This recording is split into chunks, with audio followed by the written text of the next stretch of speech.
à tous. Alors, je suis ravie de vous accueillir aujourd'hui et nous avons deux invités, Céline Cognet et Pierre-Olivier Deric, avec qui j'ai été formée à l'hypnose transpersonnelle. Mais aujourd'hui, on va vous... Alors, l'hypnose transpersonnelle, on va dire l'hypnose régressive ou spirituelle. Mais aujourd'hui, on va partir sur une thématique précise qui est l'écoute thérapeutique, qu'on utilise également dans l'hypnose. Mais on va en parler un peu plus précisément pour que vous ayez une idée et puis un retour de nos expériences sur ce processus, sur cette pratique et tout ce que ça peut apporter. Et j'avais vraiment envie d'échanger dessus parce que c'est une pratique très riche. Voilà, donc je vais vous laisser vous présenter. On va mettre le bâton de parole, je ne sais pas qui veut commencer. Vas-y, Féo. Alors, quoi dire je pense que ce qui nous anime, c'est d'aider, d'accompagner les autres, parce qu'on a découvert, comme tu l'as dit, cette pratique, enfin ces pratiques, qui sont tout un tas d'outils qui nous permettent d'accompagner les gens, à la fois d'enlever leur blocage, de découvrir leur potentialité et d'être bien dans leur peau, quoi. C'est un chemin qu'on a fait nous-mêmes et que maintenant on propose avec différentes formations qu'on a fait. Et c'est vrai que le trait commun, c'est cette formation à l'hypnose régressive de type Dolores Cannon, et dans laquelle notre formatrice à l'époque avait inclus ce qu'on appelle l'écoute thérapeutique, qui en fait est de la maïeusthésie de Thierry Tournevis. Et c'est vrai que moi, c'est un outil que j'ai trouvé génial, alors que j'avais expérimenté avant. C'est-à-dire que j'avais fait pour moi des séances de maïeusthésie sur Nantes que j'avais trouvé génial. Et le fait de le retrouver dans cette pratique-là, je me suis dit, waouh, c'est super. Voilà, on en reparle juste après. Je te laisse, Céline, te présenter. Vite fait. Faut ajouter déjà à cette superbe présentation, oui, en effet, on a à cœur d'accompagner différentes personnes sur leur développement et personnel et spirituel, d'aller à la rencontre de ces émotions, de leurs émotions, de ce qu'il y a en profondeur à l'intérieur de chacun d'eux et qui a besoin qu'on porte un regard, qu'on porte une lumière dessus et que ça leur permette de se sentir mieux, de se sentir plus à l'aise avec ça pour pouvoir continuer, en fait, avancer, prendre conscience de certaines choses, évoluer en conscience. Donc on a à cœur de tout ça et c'est vrai que ce qui nous regroupe aujourd'hui, c'est cette formation en hypnose transpersonnelle et aussi évidemment la maïeusthésie ou l'écoute thérapeutique selon comment chacun l'appelle. Donc merci Anandina de nous ouvrir cet espace-là pour parler de cette approche-là qui a été fondée, donc, comme il l'a dit Pierre-Olivier, par Thierry Tournevis et de nous avoir choisi pour en parler. Merci. Avec plaisir, vraiment, parce que je pense que c'est une approche vraiment intéressante qu'on ne connaît pas ou qu'on pourrait connaître un petit peu à travers l'accouchement, parce que quand on parle de maïeusthésie, on pense à ça, en tout cas à cette partie-là, parce que c'est effectivement le fait d'accoucher, mais c'est à prendre au sens symbolique également. Et je voulais juste aussi redonner un peu le contexte, parce que voilà, vous voyez Pierre-Olivier et Céline. Donc, on a fait des formations, alors Céline et moi en même temps, on était dans le même groupe. Pierre-Olivier avait fait la première formation avant nous, et puis on s'est réunis dans le groupe Raviveurs d'étoiles où on avait, enfin en tout cas moi j'avais cette envie-là de continuer de faire des explorations, des recherches, mais un peu comme moi, enfin voilà, j'adore, je suis une curieuse, j'aime bien expérimenter et j'avais envie aussi, avec cette famille de praticiens, de pouvoir continuer d'évoluer. Alors on a tous chacun notre parcours, hein, on a chacun des intérêts un peu plus pointus, mais on a vraiment j'ai envie de dire, à cœur de pouvoir évoluer aussi bien personnellement qu'avec ceux qu'on accompagne. Je pense que c'est vraiment ce qui nous relie le plus sur tout ça. Voilà. Donc je suis ravie vraiment de vous accueillir et de pouvoir en parler. Alors, je ne sais pas si on va expliquer un petit peu ce que c'est que la maïeusthésie, l'écoute thérapeutique. Donc, on a parlé de Thierry Tournevis. Alors, je ne vais pas faire l'historique. J'invite vraiment à chacun à aller voir qui il est et son travail, parce que ça fait des années et des années, en fait, qu'il a fait beaucoup de recherches, d'expérimentation, j'ai envie de dire aussi, parce qu'il a dû tester et sentir également. Moi, je parle beaucoup de ressenti, mais parce qu'on sent qu'on est guidé vers une certaine façon de faire, un certain procédé. Et du coup, ça a amené petit à petit la maïeusthésie. Et ça revient aussi au grec, puisque, alors, je n'ai pas les définitions grecques exactes, donc voilà. Mais c'est vraiment accoucher de soi au sens symbolique. Il y a beaucoup de parties de nous. Tout à l'heure, tu parlais des émotions. Pierre-Olivier, juste avant, parlait, par exemple, de parties de corps qui ont besoin de s'exprimer. Et c'est vrai qu'on peut communiquer avec tout. Et là, Céline, je vais te laisser parler justement de ton expérience quand tu t'es formée. Donc, tu as fait l'hypnose transpersonnelle où on parlait de l'écoute thérapeutique. Et ensuite, tu t'es formée, là, il y a pas longtemps, tu nous en parleras encore plus précisément sur la myosthésie. Oui, c'est ça, c'est-à-dire qu'on a vraiment découvert du coup l'écoute thérapeutique, la myosthésie à travers l'hypnose transpersonnelle, puisque Séverine Barbier, qui est la fondatrice, en fait, elle a vraiment intégré ça dans cette approche d'hypnose spirituelle régressive, et ça nous permet vraiment d'aller à la rencontre des êtres qu'on rencontre. Et c'est vrai que je pense que toutes les personnes qui se sont formées à l'hypnose transpersonnelle et qui ont découvert l'écoute thérapeutique, la myosthésie, se sont dit « Waouh, c'est dingue ce truc !» C'est, comme on le disait, c'est simple et tellement puissant à la fois, en fait, et ça amène quelque chose de vraiment libérateur, ça nous réunifie, etc. Enfin voilà, cette approche-là, elle impacte vraiment, quand on la rencontre, elle nous impacte vraiment. Et moi, personnellement, alors il y a des personnes qui restent avec ce qu'ils ont appris dans l'hypnose transpersonnelle, et pour eux, c'est suffisant d'accompagner en écoute thérapeutique derrière avec ça, et je leur dis bravo. Et en tout cas, moi, je me sentais, j'avais vraiment envie de découvrir encore plus en profondeur et de me sentir mieux avec ça, comme vraiment me l'approprier. Et puis, d'avoir aussi tout un processus, justement, qui m'amène dans cette découverte-là de la myosthésie. Et j'ai vraiment voulu, du coup, pousser le truc à me former en myosthésie pour pouvoir le proposer auprès des personnes que j'accompagne en séance pure, en fait, d'écoute thérapeutique ou myosthésie, selon comment on l'appelle. Et voilà, donc c'est tout au cours de l'année 2023, je me suis formée avec Guillaume Bouquet, que je salue et que je remercie beaucoup. Et puis avec toutes les personnes que j'ai pu rencontrer au cours de ce procédé-là, voilà, ça m'a permis d'approfondir tout ça et de me sentir mieux. Et à la fois, c'est ce qu'on disait tout à l'heure, c'est que en me formant, je me suis dit aussi en même temps, mais en fait, c'est vrai que cette approche-là, elle fait partie prépondérante de l'hypnose transpersonnelle, et qu'elle, voilà, oui, on l'utilise tout le temps finalement. Mais je m'étais pas rendu compte à quel point elle était présente. Alors, on reviendra après un peu plus en détail sur peut-être le procédé, alors sans rentrer, parce que là, on ne va pas faire une séance, mais pour donner un petit aperçu, parce que c'est vrai que, du coup, comme c'est très simple d'en parler, on a l'impression qu'on dialogue.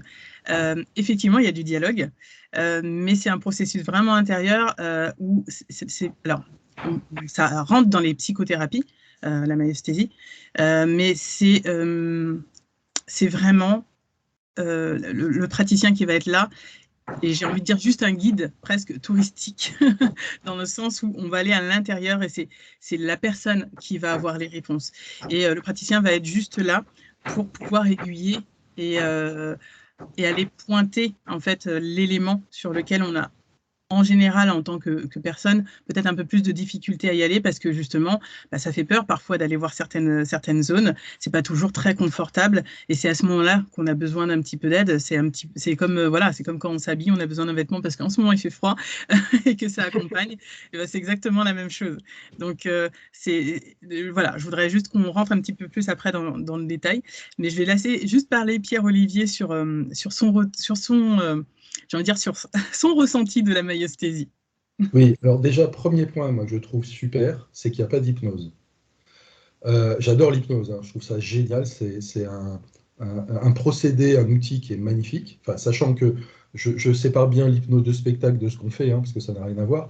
Ce que je veux simplement dire, c'est qu'il y a des gens à qui, quand on parle d'hypnose, ils se bloquent. Ils se bloquent parce que d'une part, ils ont l'image de ce qu'on voit dans le spectacle en disant je veux pas faire la poule ou le canard, enfin des choses que j'ai pas envie de faire. Et puis il y a d'autres personnes qui disent je peux pas. C'est-à-dire que j'ai un mental qui est tellement fort, tellement prégnant, que je n'arrive pas à faire de l'hypnose. Donc déjà, je trouve que l'écoute thérapeutique, la myosthésie, c'est génial puisque ça permet à la personne d'y accéder beaucoup plus simplement en apparence. C'est du dialogue, c'est-à-dire que le dialogue s'installe entre le praticien et le consultant. Et ce que j'adore, moi, c'est que on va vraiment, enfin, comme tu le dis, donc déjà, nous, on est simplement là pour fournir un environnement bienveillant, sécuritaire et propice à ce que la personne fasse son travail sur elle-même. Et c'est la personne qui vient nous voir qui fait son travail, c'est pas nous. Nous, on peut le faire pour nous dans un autre contexte, mais quand on est là, c'est simplement fournir un environnement sécuritaire, bienveillant, sans jugement, empathique, pour que la personne puisse faire son travail. Donc ça, c'est génial. Après, ce que je trouve super, c'est qu'on vient tous avec nos carapaces, si vous voulez, notre relation d'humain, d'homme à homme, de femme à femme dans la vie commune. Et quand on fait de la maïeusthésie, la personne se découvre, elle va vraiment chercher en elle-même, et je trouve ça merveilleux, c'est-à-dire que connaître quelqu'un en surface, c'est bien, euh, qu'elle s'ouvre à aller chercher ces zones d'ombre, ces faiblesses pour les mettre en lumière et en prendre conscience, les contacter, les transmuter, les guérir, je trouve ça vraiment merveilleux. Donc je trouve vraiment que c'est un truc super, super, vraiment un super outil. Et ce qui est génial, c'est que finalement, quand on discute avec quelqu'un dans une séance, on commence par un sujet, le sujet qui se présente, hein, c'est toujours ce qui se présente de mieux, et on tire sur la pelote de laine, c'est-à-dire que la personne commence à nous dire, je sais pas, par exemple, voilà, je manque de confiance en moi. Bon, ça peut arriver à beaucoup de personnes.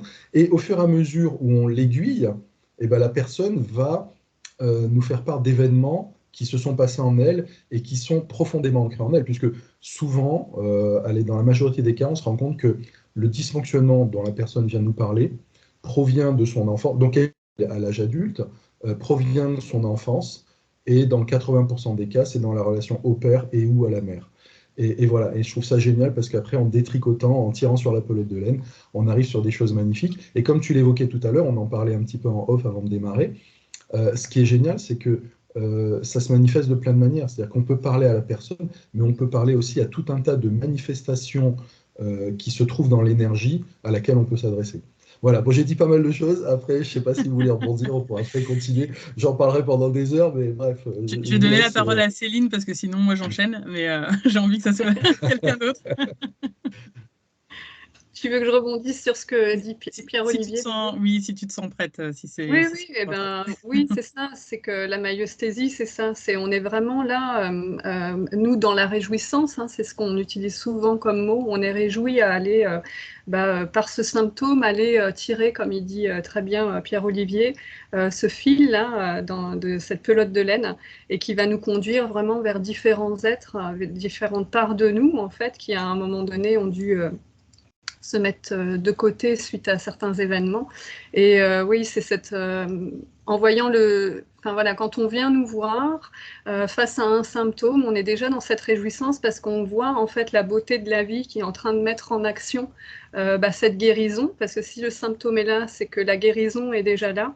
Et voilà, donc c'est à la fois touchant, émouvant, enfin pas émouvant, mais voilà, on est dans une réjouissance quand la personne est là, parce que en effet, peut-être qu'elle se sent mal avec ce qu'elle a, mais elle se rend pas compte en fait que ça va nous permettre de cheminer vraiment vers quelque chose qui va lui permettre à elle de réintégrer tout ça, quoi. Donc je trouve que tu le dis assez joliment, je vais dire, parce que justement ce symptôme, alors ça va être différent, hein. On va sentir par exemple une douleur qui va être physique, un mal-être, un manque de confiance, voilà, ça va dépendre de la thématique sur laquelle on part.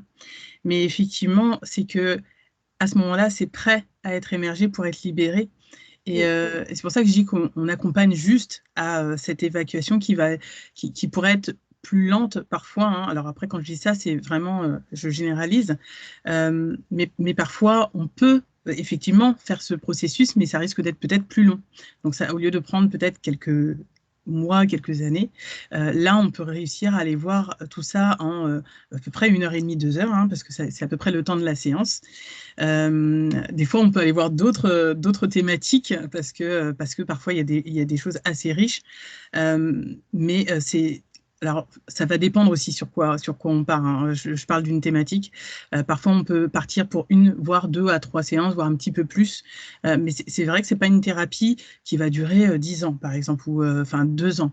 Enfin, c'est vraiment sur... on vient appuyer sur des points précis qui nous appellent. Et effectivement, en détricotant, parfois, vu que, alors ce n'est pas de l'hypnose, mais on est déjà légèrement en état modifié de conscience, parce qu'à partir du moment où on ferme les yeux, on est déjà axé sur ce que l'on ressent, sur déjà nos ressentis un peu plus facilement. et notre intuition.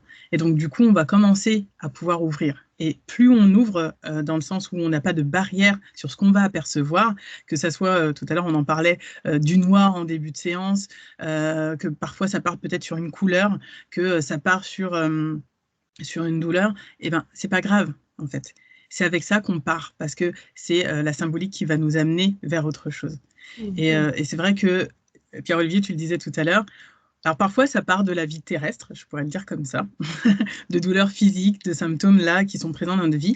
Et parfois ça peut amener, selon les personnes qui sont plus ou moins ouvertes, moi je dirais ça comme ça, parce que moi je sais que j'ai des personnes médiums ou énergéticiens où là on peut aller même alors soit dans d'autres vies, soit même au niveau des galactiques.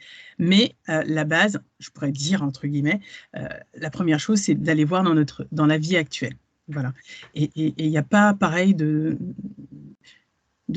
compétition à aller voir et à libérer le plus possible, parce qu'une séance est déjà très forte en libération, en processus d'intégration. Et voilà, pour moi, on ne peut pas faire une séance toutes les 2 semaines, quoi. C'est court. Je vais rebondir là-dessus, si tu permets. Donc Oui. déjà, oui, ce que je trouve génial, c'est que c'est de la thérapie holistique, et comme tu l'as dit, qui est courte. Moi-même, j'ai fait, il y a quelques années, une analyse. Ça prend des semaines, des mois, et je trouvais rien de plus frustrant quand, vers la fin de la séance, je mettais le doigt sur quelque chose, et que le thérapeute me disait, bah, ça y est, c'est l'heure, donc on verra ça la prochaine fois. Et c'est ce que j'adore dans l'écoute thérapeutique, c'est que on va à fond, quoi. C'est-à-dire qu'on traite le sujet jusqu'au bout. On peut le traiter en une seule séance, c'est ça qui est génial. Bon, après, comme tu dis, la personne, il y a le temps de l'intégration, enfin, elle a un chemin à faire elle-même, et puis c'est elle qui décide de venir pour une autre séance ou pas, c'est pas à nous, hein, la position base du thérapeute. Et puis, je voulais dire un truc dont tu as parlé. Je sais plus. Bon, je vous laisse la parole et puis quand ça reviendra. Il y avait un deuxième truc, mais bref, ça. Moi, je vais rebondir sur cette forme de thérapie brève, en fait. C'est ce qu'on appelle, enfin voilà, la maïeusthésie, elle fait partie de la thérapie brève. Et pourquoi ça dure pas, en fait, pendant 10 ans? C'est que la maïeusthésie, elle va considérer vraiment, elle va prendre partie intégrante, en fait, de ce processus, justement, de naissance à soi-même. Et contrairement à d'autres thérapies psychologiques qui fassent un symptôme qui soit psychologique, corporel ou somatique, vont chercher vraiment à aller l'éliminer. La maïeusthésie, elle va prendre en compte justement ce processus qui est à l'intérieur de chacun de nous, en fait, ces processus naturels, et elle va considérer ce symptôme, justement, comme on l'a expliqué tout à l'heure, comme ce fil rouge qui va nous amener vers différents êtres qui ont besoin d'être entendus, enfin d'être rencontrés, d'être entendus dans leur souffrance, dans leur pertinence et être réhabilités. Et en fait, une fois qu'on a fait ça, elles peuvent se réintégrer en nous. Il y a une réunification qui se fait, et du coup, le symptôme, il n'a plus lieu d'exister. En fait, voilà. Une fois que c'est entendu tout ça, donc c'est pour ça que ça dure pas 10 ans. Et si ça dure, si le symptôme persiste, c'est parce qu'on n'a pas été, parce que en fait, il y a différents porteurs de ce symptôme et qu'on n'a pas été rencontrer tous ces êtres-là. Mais une fois qu'on les a rencontrés, eh bien, le symptôme n'a plus lieu d'exister. Et il y a une part aussi importante qui est dans la maïeusthésie, c'est cette notion d'ucrotopie, c'est-à-dire que c'est une qualité en fait où il n'y a ni d'espace ni de temps par rapport aux différents êtres qu'on rencontre, et qui sont vraiment, du coup, on a tout à l'intérieur de nous et très proches. Et du coup, ce qui va parler à l'un va parler à l'autre, en fait. Ce qui parle à l'un touche l'autre. Donc, c'est cette manière-là aussi de traiter rapidement, tout en même temps, entre guillemets, quoi. Voilà, si on doit faire quelque chose de bref. Et c'est pareil, comme Pierre-Olivier, je voulais rebondir à autre chose, mais je ne me rappelle plus. Alors moi, je vous donne une astuce. Il y a tellement de choses à dire. Je note quand vous dites des choses que je me dis, il faut que je retourne dessus, parce que sinon, c'est pareil. Alors, juste Céline, par rapport à ce que tu viens de dire, la notion d'ucrotopie, c'est vrai que c'est génial. Nous, on le sait, on le connaît. Et ce que je trouve magnifique, c'est que quand les gens viennent nous voir et qu'on les emmène vers cette démarche-là, même si au début, on leur dit, mais laisse faire les choses, laisse descendre, et en fait, ils y adhèrent complètement et ils trouvent le bénéfice. Et c'est ça qui est merveilleux. C'est-à-dire que même si on n'est pas dans cette compréhension initiale avant de faire une première séance, comme quand on expérimente à chaque fois quelque chose de nouveau, les gens se laissent porter par ça et waouh, ils découvrent ce côté magique qu'il peut y avoir. Et je trouve ça vraiment magnifique. Ouais. Et ce qu'on n'a pas précisé aussi, et qui est important à dire, c'est qu'on ne se base pas du tout, on part pas du tout des faits, mais on part des ressentis, en fait, vraiment. Et c'est pour ça que ça peut nous amener aussi si loin. C'est-à-dire que, bah, évidemment, si on demande à quelqu'un de se rappeler ou de nous expliquer bah, ce qui se passait avec son arrière-grande-tante, elle ne le saura pas forcément parce que c'est pas dans l'histoire, c'est pas ce qu'on lui a transmis. Mais par contre, en maïeusthésie, quand on est connecté à ça, elle peut avoir les ressentis et certaines informations, donc pas forcément sur les faits, mais par rapport au vécu de cet être-là à cet instant-là. Et voilà, du coup, voilà, c'est pour ça aussi que le Crotopie est là, il n'y a pas d'espace ni de temps. On peut aller en tout cas voir ça par rapport au ressenti de la personne. Ouais. Alors, et oui, et c'est ça que je voulais dire, c'est qu'on n'a pas dit non plus que du coup, oui, en maïeusthésie, vraiment, on va parler en fait, on est porteur de plein d'êtres en nous, et donc on peut partir soit de la personne à l'instant T qui est en face de nous, ça peut être aussi de sa biographie, donc de celle qu'elle est là depuis sa naissance, ça va être aussi de toutes ses parts, donc de tous ces êtres dont elle est constituée, donc de façon par ses lignées, etc. Ça peut être le côté transpersonnel, un pan de l'humanité, vraiment. Et ça peut aller, comme on l'a dit, bien au-delà, dans des autres vies, etc. Et puis, ça parle au corps aussi, comme on l'a vu, hein, on peut aller parler au corps. Enfin, voilà, c'est vraiment... il n'y a pas de limite, en fait, dedans. Et vraiment, quand on est dans la maïeusthésie, c'est ce qu'on disait tout à l'heure, c'est que voilà, il y a un vide. Ah bah, je sais pas, qu'est-ce que vous ressentez? Bah, je sais pas, il y a quelque chose qui bloque, ou il y a un vide, il y a du noir, ou voilà. Et ben nous, on est waouh, super, il y a du noir. Allez, on va aller voir ce que ce noir il a à dire en fait. Voilà. Donc il n'y a pas de limite. On peut vraiment partir dans tous les sens et c'est extra quoi. Vraiment. Et ça amène toujours quelque part. C'est ça, c'est que en fait tout parle. Que ça soit le vide, vraiment tout. Et du coup, c'est vraiment pas se formaliser. Moi, je sais que j'ai eu des personnes qui ont fait de l'écoute thérapeutique et ce qui était pas simple, alors pas pour tout le monde, hein, mais moi je me rappelle d'une personne en particulier, c'était que il pensait à il faut que je fasse quelque chose. Non, en fait, il faut juste ressentir, il faut juste laisser venir ce qui vient et pas essayer de mentaliser. Parce qu'en fait, encore une fois, on repart du coup du mental, mais le mental, lui, il va avoir justement, on parlait des faits, tu parlais des faits tout à l'heure, il va vouloir peut-être retracer dans son archive, tiens, c'était à quelle époque? Là, on ne demande pas du tout ça. On ne demande pas de se rappeler de la date de naissance, de quelle année, mais juste de voir, OK, alors là, quel souvenir, qu'est-ce qui vient maintenant? Et par exemple, moi, je sais qu'il y a des séances où ça commence, là, je suis dans un champ de fleurs, je me retrouve petite, je crois que c'est la maison de ma grand-mère avant, et puis on détricote, et puis on voit d'autres choses. Et on est déjà parti sur des couleurs aussi. Alors, je ne me rappelle plus de quelle couleur était partie, mais on était parti de la couleur et puis on était allé voir au fur et à mesure ce que ça amenait. C'est vrai que c'est riche en fait. Quand on parle de pas de barrière, c'est exactement ça.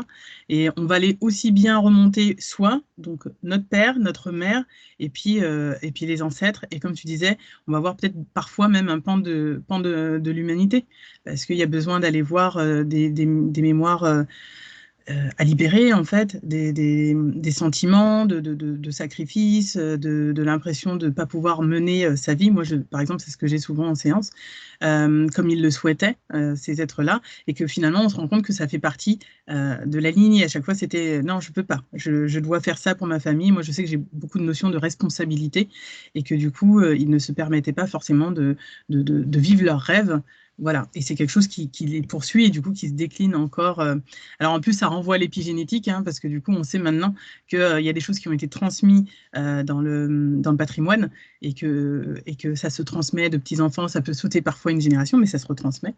Et en même temps, vu qu'on est créateur, on peut effectivement aussi changer son ADN, hein, l'air de rien. Donc tout ça, ça en fait partie. Donc c'est un processus qui est assez profond et qui part de quelque chose d'assez simple. Alors moi, je voulais rebondir quand tu disais tout parle. Et c'est vrai, tout parle, même les blocages.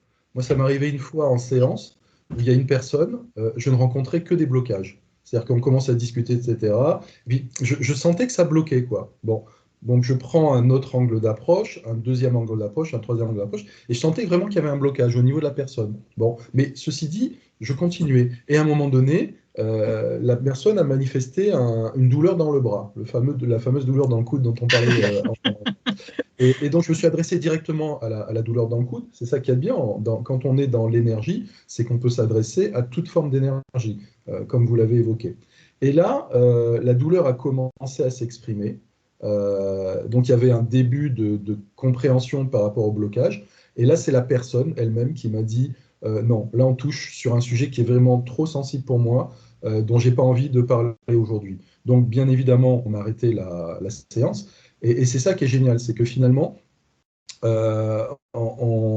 j'ai compris que les blocages venaient en fait de la personne elle-même parce que c'était pas le moment pour elle d'accéder. Enfin, elle prenait conscience de cette douleur-là. Par contre, elle n'avait pas envie de la mettre en lumière et d'aller vers cette guérison parce que c'était pas le bon moment pour elle. Et donc, c'est ça qui est super, c'est qu'on a toujours du résultat.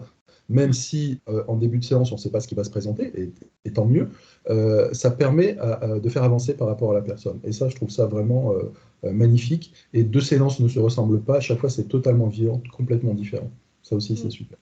Oui, ouais. Je trouve ça, ouais, je trouve ça assez intense, moi, de voir les débuts de séance et après, parce qu'on sent vraiment un soulagement. Et moi, j'ai des personnes, je pense que vous, c'est la même chose, hein, qui envoient des messages quelques semaines plus tard pour dire que il y a plein de choses qui se sont débloquées après la séance. Et je trouve que c'est ça qui est le plus fort, parce que on sent une vraie ouverture et un changement de perspective qu'il n'y avait pas forcément avant, et plus de légèreté, plus d'amour. Moi, je sais que j'ai des reconnexions avec les familles, donc dans les membres de la famille, hein, vous savez qu'on a le père, la mère, et des fois, c'est pas toujours simple. Et parfois, c'est vraiment énormément de tension. Et du coup, juste de pouvoir reparler à son père avec plus de paix, ben pour certains, c'était déjà beaucoup. Donc, et je trouve que, et en plus, ça change aussi toute la vision de la masculinité, parce qu'il y avait toute la vision du père, hein, parce que forcément, on est aussi dans notre histoire, qu'on se crée ou non, qu'il y ait des faits ou non, il y a quand même des choses sur lesquelles on peut se créer une histoire, et du coup, ça nous enferme dans quelque chose en nous disant, mais du coup, il n'était pas gentil, entre guillemets, je grossis un peu le trait, alors que finalement, on se rend compte que ben, non, en fait, c'est que lui non plus, il ne savait pas comment faire. Il a essayé de faire de la meilleure manière qu'il pouvait, avec les outils qu'il avait. Et souvent, moi, dans les séances, je pense que vous, c'est pareil. Et au final, après, certains hommes n'ont pas toujours envie de parler, mais c'est beaucoup d'amour. La plupart, c'est vraiment, je m'étais pas rendu compte, oui, mais moi, je savais pas comment faire. Et finalement, il y a besoin, en fait, de cette réconciliation entre ces êtres pour pouvoir passer à autre chose. Moi, c'est les plus beaux souvenirs que j'ai à chaque fois. Ouais. À titre personnel, moi, quand j'avais fait mes séances sur Nantes de myosthésie, donc j'ai travaillé sur ma relation à mon père, à la relation à ma mère, et je me souviens qu'une fois, j'avais, sans rentrer dans le détail, traité un truc avec ma mère. Et ce que j'ai fait, c'est que je l'ai appelé après. Je l'ai appelé, je ne sais plus, 2-3 jours après, je lui ai dit, bah voilà, maman, j'ai fait une séance, je voudrais t'en parler. Non pas pour te reprocher des choses, mais juste t'expliquer comment je l'ai vécu, ce que j'ai vécu à l'époque et ce que ça m'a apporté, etc. Donc juste pour échanger.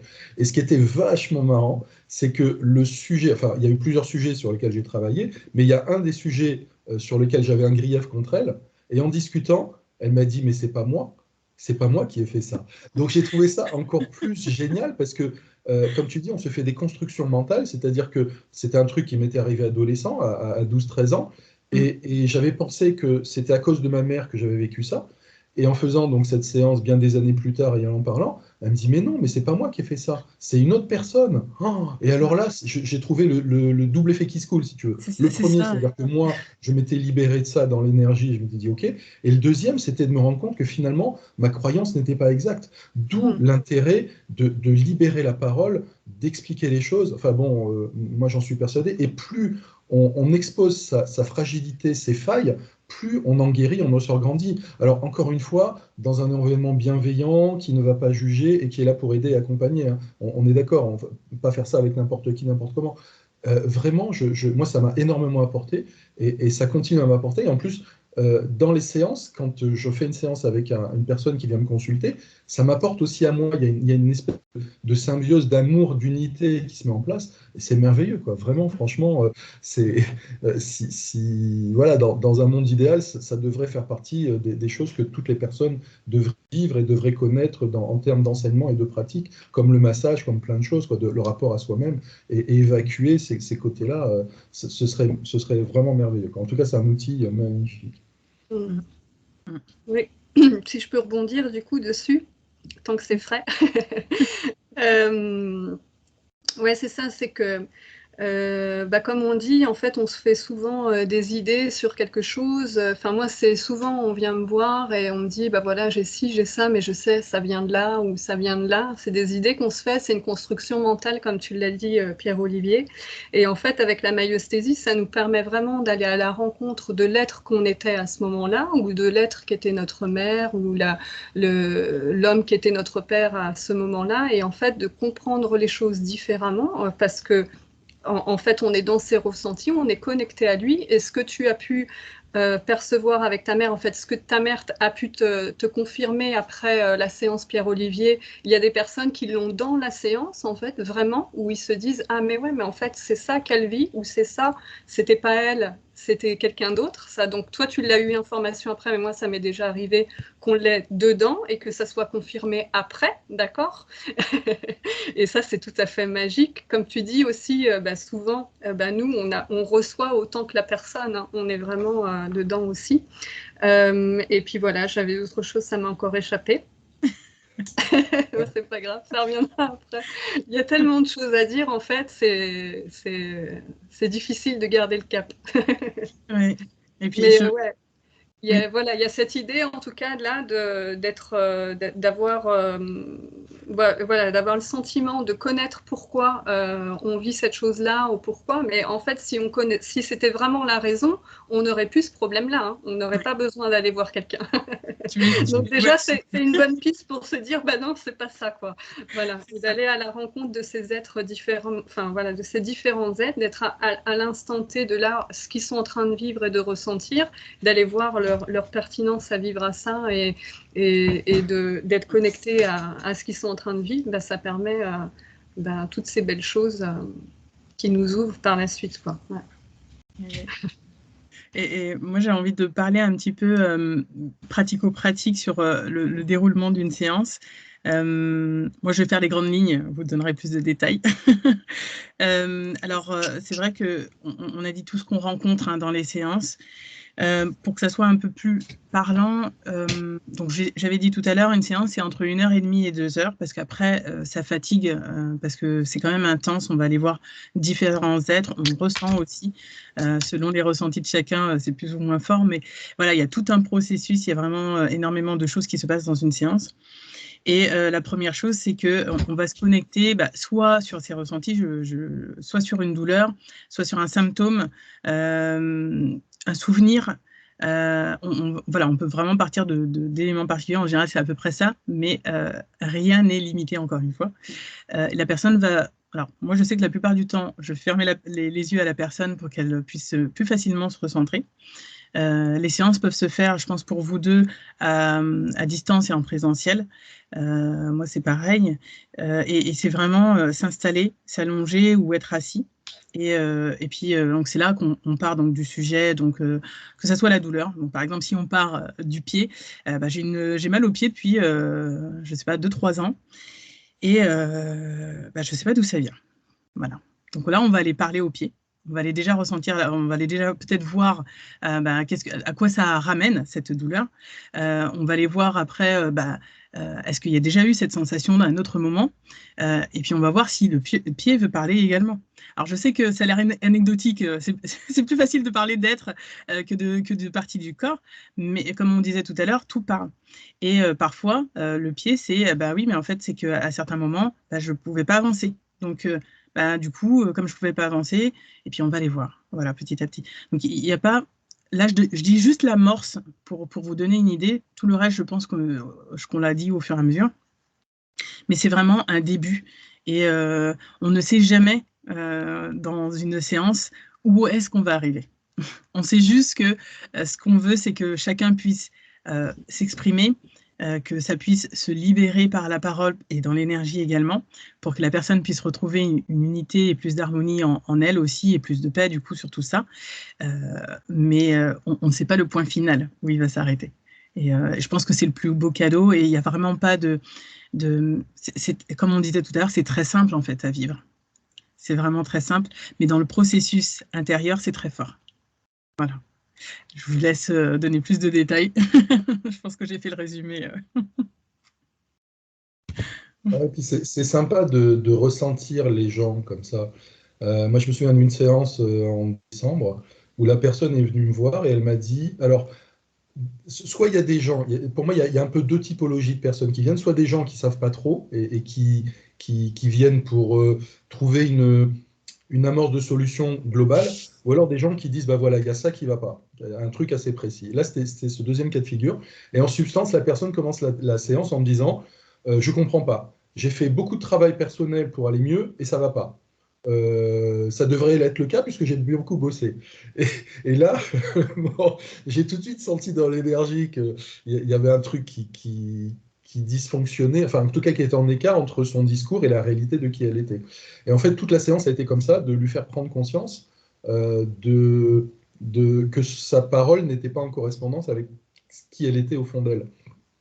Et c'est ça qui est génial, je trouve, c'est que à force de pratiquer, on ressent les gens et on arrive à capter. Alors, je ne vais pas dire qui ils sont, mais ouais, enfin, quelle est leur énergie du moment quand est-ce qu'ils viennent et qu'est-ce qui les amène à venir nous consulter, qu'est-ce qui fait que et comment on peut les aiguiller pour qu'eux-mêmes trouvent la solution. Parce que on ne peut pas nous-mêmes donner la solution. Enfin, on peut, je veux dire, j'aurais pu lui dire à cette personne-là, il y a ça et ça et ça, mais tant que la personne ne prend pas conscience elle-même des choses, on peut dire 50 fois une chose à une personne, si elle n'a pas envie de l'entendre, elle ne l'entend pas. Donc là, c'était ce chemin-là. Et en fait, c'était assez marrant de voir que toute la séance a été là-dessus, parce qu'elle était dans une forme de déni, qui faisait qu'elle faisait un pas en avant, un pas en arrière, un pas en avant, un pas en arrière. Il y a même un moment où, pour être très honnête, ça m'a un peu saoulé parce que ça faisait 3, 4, 5 fois qu'on revenait sur le même truc et qu'elle était toujours dans son déni. Donc je me suis dit, bon, bah, qu'est-ce que je peux faire, quoi? Je veux dire, je ne peux pas faire plus. Et puis bon, après ça s'est débloqué, donc c'était bien, parce que là aussi c'est le côté que j'aime bien, c'est le côté persévérant. Comme tu disais, une séance ça dure 1h30, 2 heures. Moi, je dis au début à la personne, je ne sais pas combien de temps ça va durer, je ne sais pas si on va traiter un sujet, 2 sujets, 3 sujets. En fait, c'est jusqu'où peut aller la personne parce que c'est très énergivore. Et à chaque fois, je demande à la personne, bon, on a fait ça, est-ce qu'on continue, comment vous vous sentez, est-ce qu'on arrête là, etc. Voilà, ça appartient à la personne. Donc, c'est vraiment génial. Et dernier point dont on a parlé, je pense que vous le faites aussi, moi, j'enregistre tout le temps mes séances. Et je les donne à la personne juste après, enfin le temps de travailler l'audio pour enlever le bruit de fond, etc. Ça permet à la personne de réécouter la séance, de se remettre dans cette énergie, de revivre et de continuer à intégrer. Ça, c'est le premier point. Et deuxième point, ça lui évite pendant la séance de se dire, ah tiens, j'ai attrapé ça, il faut que je le garde dans mémoire parce que c'est un élément important. Donc elle peut se consacrer pleinement à sa séance. Et ça, je trouve ça très important aussi. Ouais. Alors moi, c'est pareil, j'enregistre, donc... Parce que c'est pareil, je trouve que c'est intéressant de pouvoir le réentendre. Et puis je pense qu'il y a des fois, il y a des moments particuliers, parce que selon chacun, c'est pareil. Il y en a qui réécouteront toute la séance, il y en a qui réécouteront vraiment des points précis parce que c'est là que ça appelait plus. Et comme tu disais, que ça soit à l'intérieur dans la séance même et même après, le processus d'intégration, de compréhension, d'éclairage, j'ai envie de dire, se fait encore. Parce que j'ai envie de dire toujours, on est un peu comme on est des starters, c'est le début. On est là juste pour accompagner et la démarche continue après. Et c'est vrai que c'est utile d'avoir un support parfois pour re-entendre comment ça s'est passé et se dire ah oui, ah, mais ça je ne me rappelais plus par exemple, ou ok, ah oui, il y a ça qui s'est libéré là à ce moment-là et je trouve ça fort. Ce que j'ai envie de dire là, c'est que En fait, face à ce qu'on peut mettre en place en fait, dans notre vie par rapport à nos peurs, par rapport à ces schémas répétitifs qu'on va avoir ou par rapport, par exemple, au déni là, que tu mettais en évidence, c'est qu'il y a toujours une pertinence en fait, pour la personne à agir comme ça.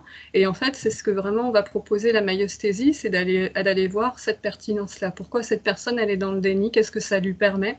Parce que quelque part, si c'est là, en fait, c'est qu'il y a une raison. Et en fait, une fois qu'on a compris la raison, qu'on conscientise ça, et ben déjà, ça permet de libérer et de voir, voilà, de nous libérer avec ça. Et voilà, après, on va ouvrir le champ sur le fait que ben, peut-être qu'il y a d'autres personnes qui étaient dans ce déni-là autour d'elles. Enfin voilà, ça remonte à qui, etc. Parce qu'évidemment, on peut voir aussi qu'on n'est pas forcément... que c'est pas nous en fait forcément d'où ça vient, ça peut partir de quelqu'un d'autre, de notre lignée maternelle, de la lignée de femmes, d'hommes, etc. Donc en fait on va remonter un petit peu la chaîne. Mais en tout cas il y a toujours une pertinence pour chaque être en fait à réagir d'une certaine manière.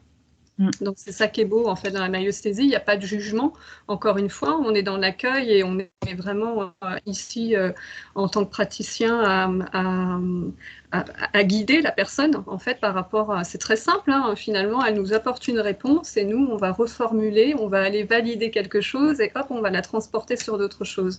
Donc c'est une approche qui est simple à mettre en place, c'est quelque chose d'ailleurs on le dit souvent qui devrait être mis, même dès l'école on devrait voir ça. Si tout le monde pratiquait la maïeusthésie ou avait cette forme de communication et d'écoute en fait vraiment thérapeutique auprès des gens, ça apporterait tellement de tellement de bien-être à chacun, parce qu'en fait on parle beaucoup de communication, mais en fait on n'est pas du tout communicant en fait. On n'est pas à la rencontre, on est sur les faits et on n'est pas forcément à la rencontre de la personne qui est en train de vivre ça. Et parce que de toute façon on n'est pas cette personne-là.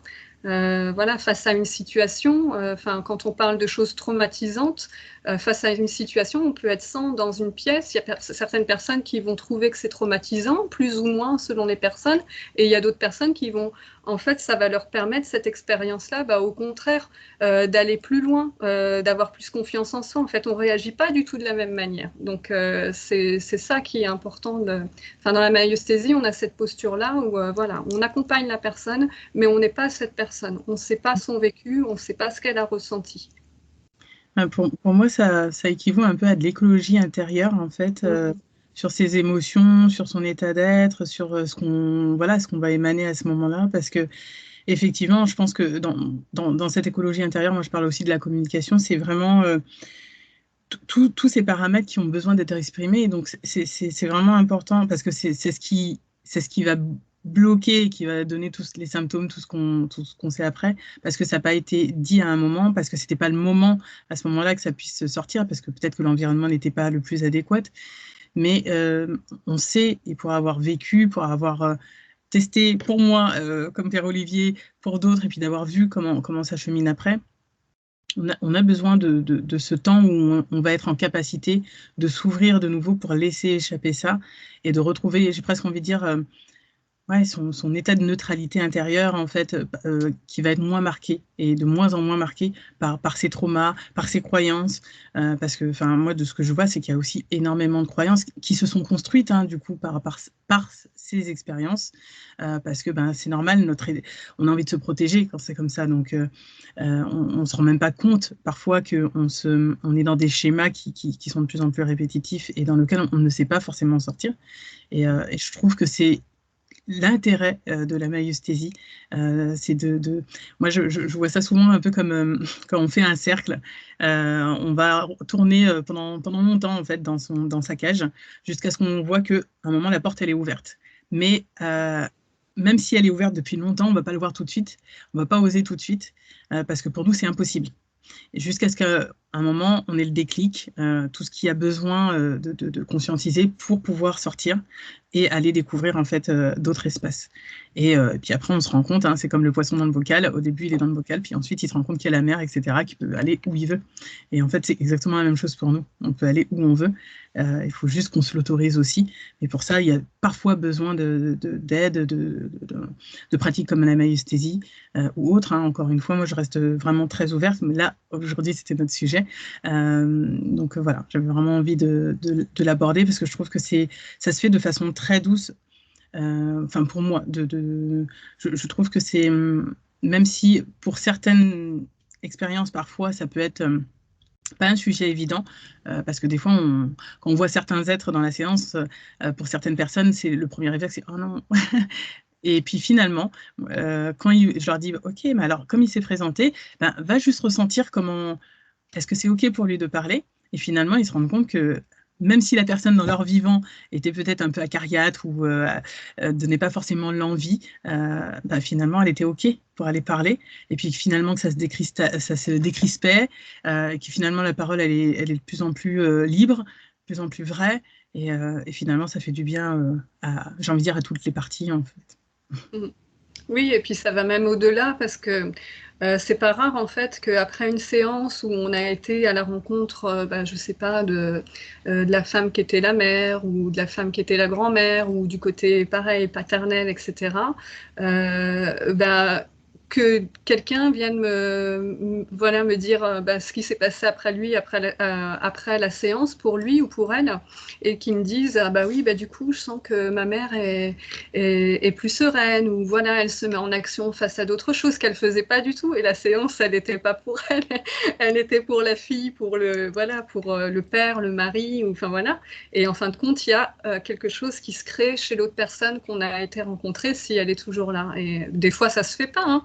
Et c'est juste aussi, mais voilà, des fois, voilà, il y a quelque chose qui se passe parce que dans l'énergie, et c'est encore là, nous aussi, on a cette chance-là d'avoir cette visibilité-là par rapport à l'énergie, hein. Voilà, on pratique aussi en énergétique, et du coup, on voit bien que du coup, ça relâche des choses et ça permet d'autres choses, quoi. Et voilà, c'est magnifique. C'est ça. Et tu disais, pour les personnes qui étaient encore là, ils pouvaient voir le processus, mais même dans l'énergie, comme on en parle, c'est exactement ça. On sent aussi que ça se libère dans l'énergie.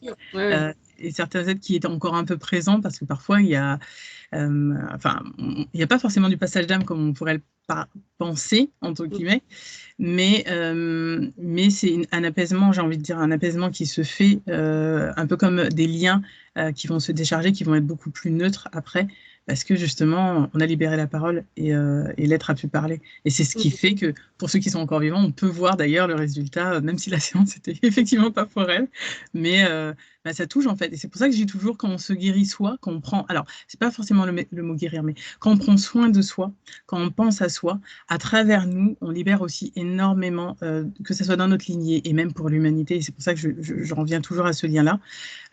Mais on le fait pour nous parce qu'on a envie d'avancer, on a envie de se libérer de certaines choses. Mais ça joue énormément en fait pour notre entourage. Ouais. Et c'est vrai que les bénéfices sont multiples, et à la fois pour la personne qui vient consulter et son entourage. Parce que pour rentrer un peu plus dans la mécanique, quand une personne, par exemple, prenons l'exemple d'une personne qui a une problématique de fonctionnement avec son père étant enfant, dans la séance, on va les remettre en dialogue, quand c'est possible, dans l'énergie. Alors des fois ça bloque, des fois c'est pas le bon moment, des fois... Mais bref, on prend un schéma standard, où par exemple un adulte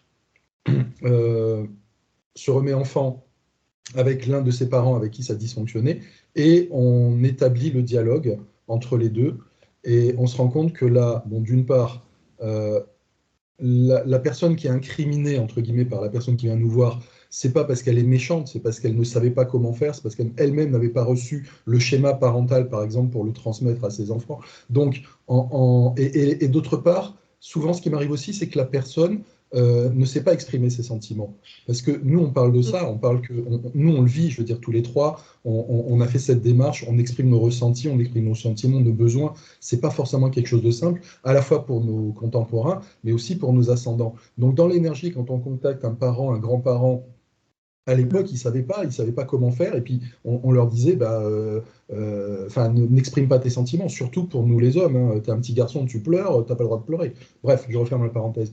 Donc c'est ce qui est génial, c'est qu'on remet en dialogue, en relation, le parent et l'enfant, et on s'aperçoit que le parent bah, lui, c'est parce que simplement il ne sait pas faire, mais il ne voulait pas mal faire. Donc il se rend compte, il demande pardon à l'enfant, qui accepte le pardon et qui finalement se remettent tous les deux. Et le parent, c'est peut-être aussi avec le grand-parent. Enfin, on peut faire un effet boule de neige transgénérationnel. Et c'est vrai que à la fin d'une séance, on libère tellement de choses. C'est-à-dire que c'est non seulement pour la personne qui vient nous voir, mais c'est aussi pour, par effet de bord, à tous ses proches, alors à la fois famille d'âme, famille physique, transgénérationnelle, etc. Et ça, c'est merveilleux. Il y a une onde de libération et d'amour qui se propage, qui est tout simplement merveilleuse. Et comme je disais tout à l'heure, nous aussi, on en ressent les bénéfices pour nous. Ça rejoint l'unité dont on parlait. Tout le monde est lié, on est tous liés les uns aux autres. Oui, tout à fait. Je ne sais pas si Céline, tu veux rebondir, parce que sinon, on va essayer de clôturer et de donner les mots de la fin. Attends, alors je vais juste parler, moi. Enfin, vas-y, après Céline, vas-y. une anecdote. Non, vas-y, Pierre-Olivier, vas-y, je t'en prie. Alors, c'est une séance une anecdote que j'avais trouvée géniale. D'ailleurs, je l'ai publiée. C'est un monsieur d'une trentaine d'années à qui j'ai fait une séance. Et en fait, même topo, quoi, manque de confiance en lui. Et en fait, on est remonté à une scène quand il était enfant, je sais pas, il avait 8-10 ans, il jouait au foot avec ses copains, où il faisait du vélo, je sais plus, un truc comme ça. Et en fait, il avait envie de faire pipi. Et il était tellement absorbé par son truc qu'il n'a pas pensé. Et au moment où c'est devenu vraiment pressant, alors, ne me demandez pas pourquoi, mais au lieu d'aller derrière une palissade, il a voulu rentrer chez lui. Il est arrivé trop tard, il s'est fait dessus. Et là, il s'est fait pourrir par son père. Non seulement il s'est fait pourrir, mais il s'est fait pourrir devant ses copains. Et ce qui fait qu'après, c'est donc déjà le traumatisme, hein, je vous laisse imaginer, et puis après, ses copains ne lui parlaient plus. Et ça a été super compliqué. Donc, on refait la séance, on remet le père et le fils en liaison. Ils se comprennent, ça s'apaise, ça se transmute, ça se guérit, ça devient merveilleux. Et ce qui est génial, c'est qu'après, dans la suite de la séance, il me disait, mais c'est génial, je vois mes copains, je joue avec eux après cet incident. C'est-à-dire qu'à la fois, il y a eu des bénéfices, enfin, comme tu disais, la notion de temps n'existe pas, mais ce qui était vachement marrant, c'est que dans la séance, il s'est revu, lui, a posteriori de la séance, rejouer avec ses copains, et dans la vie actuelle d'adulte, il s'est senti mais vraiment super bien et il a énormément récupéré confiance en lui et c'est aussi abstrait du regard des autres. Donc j'ai trouvé ça vraiment génial parce qu'il y avait un espèce de millefeuille d'effets bénéfiques que j'ai trouvé tout simplement magnifique pour lui. Voilà. C'est ça, c'est ça. Merci pour ton exemple, Pierre-Louis. Ouais, je trouve que c'est sympa de donner des exemples parce que là, on parle de choses, nous, on les connaît. Je me mets à la place des gens qui visionnent, ils ne savent pas forcément ce que c'est, ça peut leur paraître abscon. Qu'est-ce que c'est? Bref, j'espère qu'on vous aura donné envie d'adhérer à cette pratique-là, voire d'autres. Mais en tout cas, le message profond pour moi, puisque tu parles de conclusion, c'est vraiment que travailler sur soi, c'est quelque chose de super important, de se libérer de tous nos blocages qu'on a, puisque comme on dit, on a des choses à l'intérieur de nous qui sont enfouies, des fois très très enfouies, très profondément. On a des parties de nos âmes qui sont bloquées à différents endroits. Donc le fait de travailler sur nous, de pouvoir aller les recontacter, alors premier élément d'en prendre conscience, après d'aller recontacter et de se libérer soit soi-même en se faisant accompagner de quelqu'un avec qui on se sent bien, c'est ce qu'il y a de plus merveilleux, quoi. Après, on se sent tellement mieux. C'est ça, c'est ça. Merci en tout cas. Merci. Je laisse prendre le relais, Céline. Pour clôturer, j'ai pas grand-chose d'autre à ajouter par rapport à Pierre-Olivier. Non, il faut vraiment... en fait, on est vraiment dans une ère maintenant, c'est vrai que, comme on le disait, hein, nos aïeux, déjà, ils ne s'exprimaient pas, forcément, on ne leur avait pas appris, et puis aller voir quelqu'un pour aller rencontrer ses blessures émotionnelles pour aller mieux, ça c'était impensable, même justement, ça prouvait qu'on était malade. Aujourd'hui, on est vraiment dans une nouvelle ère, en fait, où on prend conscience que c'est important, en fait, vraiment d'aller à la rencontre de soi, d'aller à la rencontre de ses parts et de tout ce qui est à l'intérieur de nous, en fait, pour mieux nous comprendre, pour mieux nous recontacter, être en contact et avec notre corps, notre esprit, etc. Et permettre aussi, on se rend compte aussi qu'à travers ça, on libère et nous et aussi nos ancêtres et notre lignée, en fait, ceux à venir. Donc, de toute façon, je pense que tous les trois, on s'en rend compte que la vie, elle amène de plus en plus les gens à faire ce travail, à rentrer dans ce processus-là. Hein, on le sait très bien, qu'en ce moment, ça travaille pour tout le monde. de toute façon, les gens qui nous écoutent, ils peuvent aussi juste regarder autour d'eux et voir que ouais, c'est difficile pour chacun parce que justement, la vie nous amène à aller là-dedans, à aller dans cette rencontre et que de se faire accompagner donc par n'importe quelle pratique qui vous appelle, c'est important, mais déjà faire de ce premier pas, c'est super important. On ne se rend pas compte à quel point ça peut nous libérer de faire ces petites choses simples. Ça peut être une séance de soins énergétiques, ça peut être de l'écoute thérapeutique, ça peut être de la kinésiologie, tout ça, mais voilà, allez à la rencontre de vous, vous n'êtes pas malade, c'est pas un gros mot, c'est juste prendre soin de ça, prendre soin de soi, se chérir et de se rendre compte en fait qu'on est la chose la plus importante finalement. Donc, c'est ça. Ouais. Et si on revient justement sur les symptômes, parce que souvent on parle de symptômes physiques, mais pas que, ça peut être émotionnel ou autre, c'est qu'ils ont besoin là de s'exprimer. S'ils sont là, s'ils se font sentir d'une manière ou d'une autre, c'est qu'il y a besoin. C'est le moment en fait de se libérer et de s'en libérer.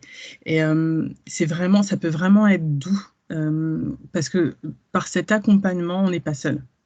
Et je pense que c'est ce qui est peut-être ce qui était le plus difficile il y a quelques années, comme tu disais, et ça pouvait être vu aussi comme une tare d'aller voir un psychologue ou autre, alors que en fait, tout simplement, c'est qu'il y avait besoin, encore une fois, d'outils, et là, on continue d'en ouvrir parce qu'on est dans cette ère de changement, et de plus en plus, les outils holistiques me semble vraiment le plus approprié puisque ça touche à toutes les sphères, que ce soit au niveau du corps, au niveau psychologique, au niveau énergétique. Et tout ça, c'est normal que ça soit présent en ce moment, puisque justement, dans ce qu'il me disait pour les énergies qui arrivent là, on nous invite vraiment à aller voir nos parts d'ombre. Alors, c'est vraiment un processus qui fait au fur et à mesure, mais là encore plus, c'est comme si pour les 2 prochaines années, on met le doigt vraiment dessus, où on va plus nous laisser beaucoup l'occasion d'être dans le déni. Et je ne sais pas exactement dans la matière comment tout ça va se traduire, mais c'est juste qu'on va nous pousser pour y aller parce qu'il y a besoin pour justement que l'humanité avance. Il y a besoin d'aller libérer tout ça en nous pour qu'on arrive justement à se... Alors quand je dis ça, c'est vraiment pas une rêverie, c'est pas un monde idyllique de bisounours, mais n'empêche que dans l'énergie, c'est ce qu'ils n'arrêtent pas de nous amener, c'est qu'on va aller vers vraiment de plus en plus de paix, et pour ça, il faut commencer par soi, et par une paix intérieure pour pouvoir l'émaner et changer ce monde. Et ça va, voilà, on est les pionniers, tous ceux qui viennent, tous ceux qui font ce chemin, même sans être accompagnés, mais qui sont dans cette conscience-là, vous êtes déjà sur le chemin. Vous êtes en train déjà de préparer ce chemin. Donc, je pense que c'est merveilleux, et on est de plus en plus nombreux à être dans cette phase-là, à le sentir et à participer, en fait, d'une manière ou d'une autre. Oui, dans la façon dont ça se matérialise, j'ai eu quelques réponses ces derniers jours. En fait, on peut le voir déjà depuis quelques temps que c'est de plus en plus difficile déjà de trouver un médecin rapidement ou d'aller dans ces médecines un peu conventionnelles. Et en fait, ça ouvre la voie aux personnes en fait, d'aller dans des médecines un peu moins conventionnelles, holistiques ou alternatives vers nous. En fait. Et c'est déjà ça, en fait. Comment ça se matérialise. Voilà, comme c'est difficile, on va se pencher un petit peu plus. Et finalement, ce qu'on pratique nous, en fait, c'est pratiqué depuis des millénaires, quoi. Et c'était même la source de ça. Ça a basculé vers une médecine plus conventionnelle et qui nous a un peu caché, en fait, qui nous a même pointé du doigt. Et en fait, là, ça se remet en place. Et ça ne veut pas dire que les deux sont pas compatibles. En fait, c'est pas la peine de se faire la guerre, c'est vraiment que, pareil, on doit travailler à l'unisson et que, y a des fois, c'est pareil, plutôt que d'aller voir un médecin pour qu'il calme une douleur avec un médicament, etc., rien que d'aller rencontrer ce qui est en train de se passer, ça peut enlever, comme on l'a expliqué, le symptôme, en fait, tout simplement. On n'a pas besoin de se gaver de médicaments ou de mettre un pansement en fait sur le bobo parce que c'est quelque part le cacher. Voilà, soyons responsables, soyons des adultes responsables. On va aller à la rencontre de ce qui est en train de se passer pour nous libérer et puis voilà, ça évitera que ça revienne. Tout à fait. Et puis je trouve que, par expérience d'avoir vu certaines choses, c'est même encore pire quand on essaye de le cacher parce que de toute façon, si le symptôme est là et qu'on ne veut pas l'entendre, il va se manifester autrement et ça peut être même encore plus grave. Donc, vaut mieux l'écouter avant d'en arriver, parce que vraiment, enfin voilà, moi j'ai eu des expériences, je pense que vous avez eu ça aussi, à des maladies très graves, voire avec des cancers, pour que la personne s'arrête et pour qu'elle puisse aller s'écouter. Et je le dis comme ça, mais je trouve ça grave, mais je sais encore une fois tout le processus qu'il y a de déni, etc., de tout ce qui fait que c'est pas évident d'y aller. Mais je trouve ça grave pour soi, en fait. C'est parce que vraiment, quand on est dans l'amour, il y a une part un peu d'empathie, de tristesse, de voir qu'on est obligé de se faire du mal ou qu'on se laisse faire du mal avant de pouvoir enfin s'écouter. Et voilà, moi je sais que d'expérience, après, on sait qu'on est des âmes, qu'on revient, mais je me dis, bon, on vit déjà cette première expérience-là, si on peut être bien dans cette vie-là et justement pouvoir libérer tout ça tranquillement, c'est quand même plus simple. C'est vrai qu'avec la maïeusthésie, en fait, on a un autre regard et lorsqu'on voit en fait chez quelqu'un une maladie, une douleur, une émotion particulière, nous on voit en fait, on a cette visibilité-là de voir cet être là au bout qui est en train d'appeler et qui dit wouhou, je suis là et j'ai envie d'être rencontré. C'est ça en fait. Donc évidemment, s'il y a cette maladie qui va aller arriver au cancer ou quelque chose, c'est que ça fait longtemps en fait que cet être il appelle, parce qu'au départ, ça peut être juste qu'une idée en fait à l'intérieur de nous par rapport à quelque chose qu'on est en train de faire. On se dit c'est pas ça, mais il faut que je le fasse parce que j'ai pas d'argent, parce que j'ai pas de temps, parce que ceci et cela. Et puis en fait, plus on va avancer là-dedans, plus on va mettre ça de côté. C'est pas le moment, j'ai pas le temps de regarder ça. Enfin bref, et plus ça va en fait se retranscrire à l'intérieur de nous, que ce soit par une émotion encore plus forte, par des blocages, par des maux physiques, par une maladie. Enfin voilà, ça y va crescendo, mais à un moment donné, de toute façon, la vie, elle va toujours vous tendre pour aller vers cet être en fait qui appelle à l'intérieur de vous, vraiment. Donc il faut s'écouter. En fait, plus tôt on le fait, et plus tôt on est libéré. C'est exactement ça. On est tous responsables en fait, vraiment. C'est vraiment ce que la maïeusthésie, elle nous amène, ou l'écoute thérapeutique nous amène, c'est que voilà, il y a une pertinence. C'est pas responsable, c'est vraiment il y a une pertinence, et d'aller voir cette pertinence, en quoi c'est mieux pour nous d'être à ce moment-là, de faire comme ça. Et ben ça nous permet d'avancer, mieux se comprendre et de se libérer. Je pense qu'on a tout dit. Pierre-Olivier, c'est bon pour toi? Belle conclusion. En tout cas, je vous remercie à tous les deux d'avoir été présents. Je vous remercie à tous les auditeurs d'avoir écouté ce partage. J'espère que ça vous éclairera sur cette pratique, sur les invités aussi qu'il y avait aujourd'hui, Céline et Pierre-Olivier. Et je vous souhaite à tous un très bon cheminement personnel et spirituel. Je sais que le chemin est assez long, parce que j'ai envie de dire que c'est à vie, mais qu'il y a de très belles rencontres, de très belles expériences, et que quelque part, c'est ça, le bonheur de la vie. Merci. Merci je vous dis à bientôt. Merci à bientôt. À une prochaine, bonne continuation. Au revoir.